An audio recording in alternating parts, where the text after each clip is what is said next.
And I read an email you sent out. You send out an email every week, and I read them religiously because you give some really truthful, up-to-date statistics of what's going on in the market. But anyhow, he started out in his email, and it said, "We are not a military family, and for many years I paid solely for the attention of Veterans Day. Truthfully, often I looked at it as a holiday that got in the way of closings or a surprise light day in the middle of November. I never remembered it was coming. But your son, what was it, 2 years ago? 2 years ago, started in the U.S. military. Joined the Army. Yeah. And you went on, you told how proud you are of him, and it's changed your whole outlook on Veterans Day. Yeah, it's really interesting. And I think it's important, especially really who I wanted to speak to with this was those of us who are like me, which I think is probably the majority of the world. Many of us, who really aren't aware of what our service members do. It's just another holiday. Like these, these are guys who are, whatever, they join the Army, that's their choice, who cares? My son's a bright kid, and he had a lot of options in front of him. He kind of could have done anything and gone to some pretty excellent schools. And he chose the U.S. military because he wanted to serve. And seeing, knowing him the way I do, and seeing, really there truly is a heart of service in that man, and he cares not only to he cares to serve those around him, but he cares to serve his true United States, to serve this country, and they do so apolitically, right? They aren't serving because they believe in one president over another. Right. They believe in the United States of America, and they believe in the president because he is the president, and that is the hierarchy. Mm-hmm. And so it's an apolitical dedication to serving the United States for the betterment of his fellow man. And when I say fellow man, I'm talking like outside of the United States. You know what I mean? He feels that it's important to serve the people of the Ukraine because they are human beings and they're hurting. Mm-hmm. And it's really interesting to see a 20-year-old person have that view. And he's had some things in his life that's helped him kind of expand that view outside of his own world.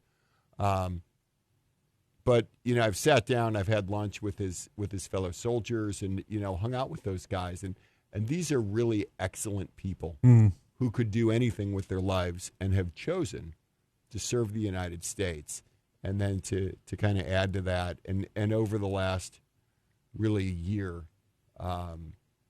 Philip's not super quick to share, and even I guess really as I think about it in the last few months, we've sat down and we've talked about some various things, and he's brought up some of the things that he's gone through in the military, and I'm certain that 98% of the people here listening to this wouldn't be open to participating in that.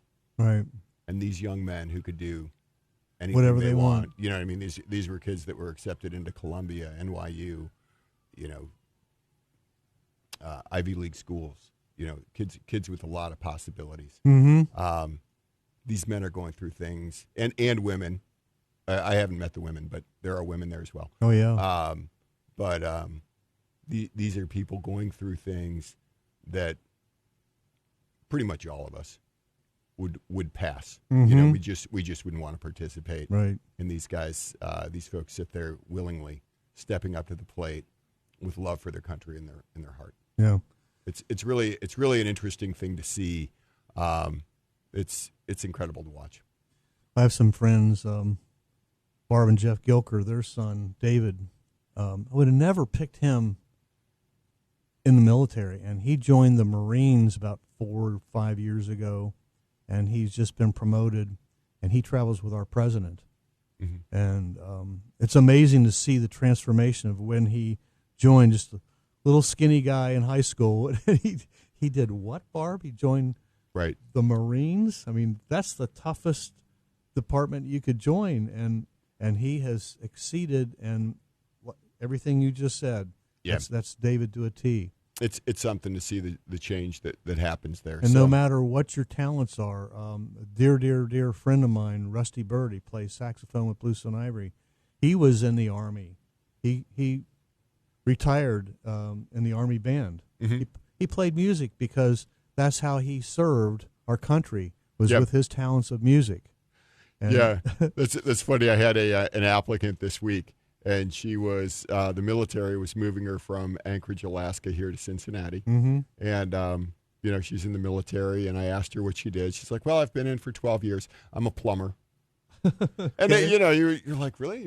The Army has plumbers?" But Yeah, yes, right, yeah. they have all kinds of things that need to get accomplished, and so sometimes they need a plumber, and so she's a plumber.